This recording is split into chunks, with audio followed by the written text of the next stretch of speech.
حضرت خواجہ منتظر الدین زرزری زربخش رحمۃ اللہ علیہ چشتیہ سلسلے کے مرید و خلیفہ ہیں۔ آپ کو حضرت خواجہ نظام الدین محبوب الہی دہلوی سے ارادت اور خلافت عطا کی گئی۔ حضرت نظام الدین محبوب الہی دہلوی چشتیہ سلسلے کے 20ویں خلیفہ ہیں اور حضرت خواجہ منتظر الدین زرزری زربخش چشتیہ سلسلے کے 21ویں خلیفہ ہیں۔ تاریخ فرشتہ، برکات اولیاء، عشق ربانی، واقعات مملکت بیجاپور، روضۃ الاولیاء، روضۃ الاقطاب۔ مگر بعض کتابوں میں آتا ہے کہ آپ حضرت خواجہ فرید الدین گنجشکر رحمۃ اللہ علیہ کے مرید و خلیفہ ہیں۔ سیر الاولیاء، معارج الولایت، خزینۃ الاصفیاء، آب کوثر۔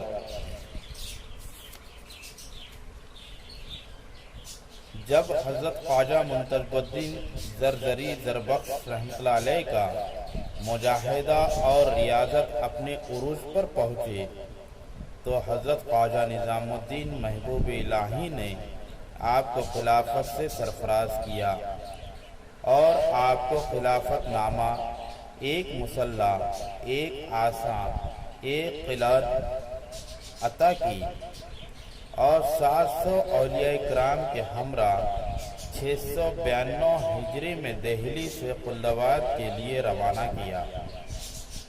آپ اس وقت 17 سال کی عمر کے تھے۔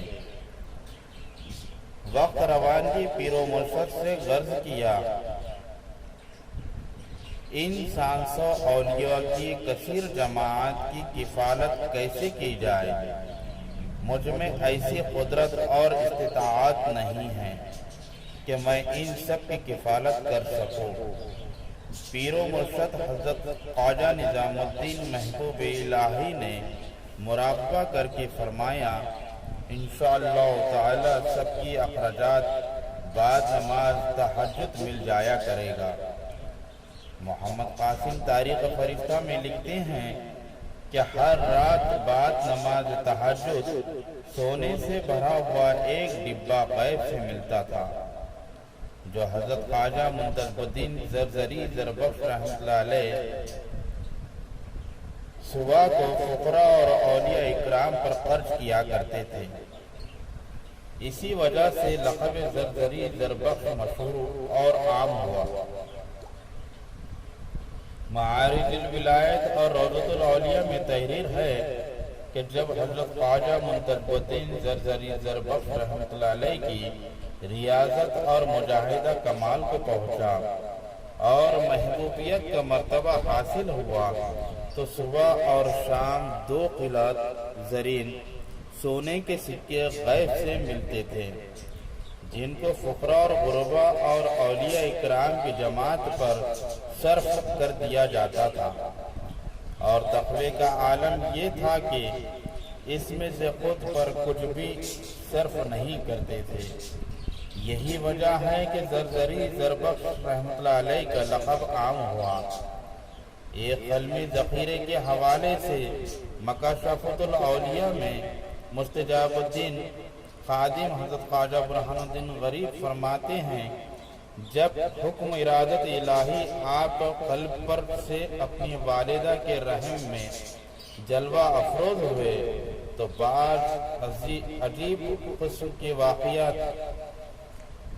بصورت خواب آپ کی والدہ ماجدہ پر ظاہر ہونا شروع ہوئے، جس کا ذکر بی بی حاضرہ نے اپنے شوہر حضرت محمود حانسوی سے کہا۔ جب یہ واقعات حضرت سلطان المشائخ کے روبرو کیے گئے تو حضرت خواجہ نظام الدین محبوب الہی رحمۃ اللہ علیہ نے حضرت محمود حانسوی کو مبارکباد دی اور کہا کہ خداوند قدوس آپ کو ایک نورانی شان والا فرزند عطا کرے گا جو اللہ اور اس کے رسول کا برگزیدہ ہوگا۔ وقت ولادت حکم مادر سے ایک آواز آئی کہ میں بغیر تہبند کے پیدا نہیں ہوں گا۔ بی بی حاضرہ نے اس بات کا ذکر بھی اپنے شوہر سے کیا۔ دونوں میاں بیوی حیران تھے کہ اس بات کا کیا حل نکالا جائے۔ بالآخر یہ مسئلہ بھی شیخ المشائخ حضرت خواجہ نظام الدین محبوب الہی کے سامنے رکھا گیا۔ ایک مراقبے کے بعد حضرت شیخ نظام الدین محبوب الہی نے فرمایا، آپ کا فرزند پیدائشی صاحب ولایت اور اللہ کا دوست ہوگا۔ تھوڑی شکر کپڑے میں رکھ کر ماں کو کھلا دو اور خداوند قدوس کی قدرت دیکھو۔ حضرت محمود حاسوی نے پیر و مرشد کے حکم کی تعمیل کی۔ حضرت منتظر الدین زرزری زربخش رحمۃ اللہ علیہ 675 ہجری ربیع اول کے مہینے میں اس دنیا میں جلوہ افروز ہوئے۔ آپ کے جسم مبارک پر ایک تہبند تھا جس پر زرین دھاریاں تھیں۔ سبحان اللہ۔ حضرت محمود حاسوی نے مولود کی شان پیشانی کو چوم کر آپ کا نام منتظر الدین رکھا۔ مکاشفۃ الاولیاء میں قاضی مستجاب الدین لکھتے ہیں کہ ایک قلمی ذخیرے میں یہ روایت ہے کہ عنایت ربانی سے ذہن و ذکاء اور فہم و فراست رکھتے تھے۔ تھوڑے ہی عرصے میں علوم معقول اور منقول یعنی تفسیر و حدیث و فقہ و اصول وغیرہ پر کافی عبور حاصل کر لیا اور اپنے ہم سبقوں پر سبقت لے گئے۔ پھر شفا و روحانی کے سبب ذکر و فکر کی طرف مشغول ہوئے اور تھوڑی ہی مدت میں انوار ذکر و تاثیرات فکر غالب ہو کر خرق عادات ظاہر ہونے لگے، یہاں تک کہ اگر آپ کسی ندی یا تالاب کے کنارے ذکر کرنے لگتے تو تالاب ذکر کرنے لگتے تو لا الہ الا اللہ کے ساتھ پانی خشک ہو جاتا تھا۔ مچھلیاں اور آبی جانور تڑپ کر نظر آتے تھے۔ الا اللہ فرماتے ہی پانی جوں کا توں ہو جاتا تھا۔ زبان سے جو نکلتا وہی ہو جاتا تھا۔ احسن الاقوال میں حماد الدین کاشانی تحریر کرتے ہیں کہ حضرت خواجہ برہان الدین غریب رحمۃ اللہ علیہ نے فرمایا کہ ایک بار مولانا منتظر الدین سے ملنے کے لیے گیا۔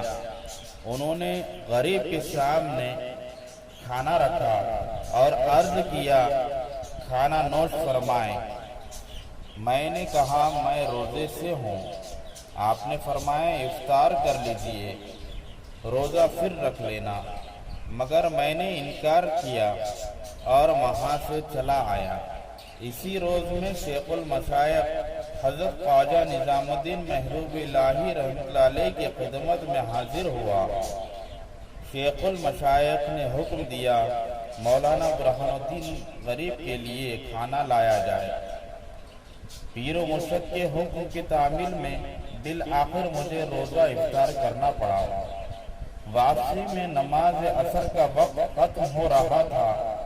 میں نے بہت سارے لوگوں سے کہا کہ نماز عصر با جماعت ادا کریں گے۔ وہ کہتے تھے کہ ہم نے نماز عصر با جماعت ادا کر لی۔ حضرت خواجہ برہان الدین غریب رحمۃ اللہ علیہ فرماتے ہیں کہ مولانا منتظر الدین زرزری زربخش کی بات نہ مان کر میں نے روزے سے بھی گیا اور نماز با جماعت سے بھی محروم ہو گیا۔ رکن الدین کاشانی نفائس الانفاس میں نقل کرتے ہیں کہ حضرت خواجہ برہان الدین غریب نے فرمایا کہ میرے بھائی مولانا منتظر الدین ایک دوست تھا، اس کو سیدی سیدی کہتے تھے، بڑا تیز مزاج آدمی تھا۔ جب وہ راستے سے چلتا اور راستے میں کوئی شخص سپاہی یا افسر سپہ سالار ملتا کسی کی تعظیم نہ کرتا، لیکن اگر راستے سے کسی فقیر کو دیکھتا تو اس کی تعظیم و تکریم کرتا تھا۔ آپ نے فرمایا اس گروہ کی تعظیم کرنا بڑا کام ہے، کیونکہ سفید پوش اور صاحب عزت کی تو ہر کوئی عزت کرتا ہے۔ سیدی کو یہ رتبہ حضرت زرزری زربخش رحمۃ اللہ علیہ کی صحبت سے حاصل ہوا تھا۔ حضرت خواجہ منتظر الدین زرزری زربخش رحمۃ اللہ علیہ 7 ربیع اول 709 ہجری کو 7 ربیع اول 709 ہجری کو اس دار فانی سے پردہ کیا۔ حضرت خواجہ منتظر الدین زرزری زربخش رحمۃ اللہ علیہ چشتیہ سلسلے کے مرید و خلیفہ ہیں۔ آپ کو حضرت خواجہ نظام الدین محبوب الہی دہلوی سے ارادت اور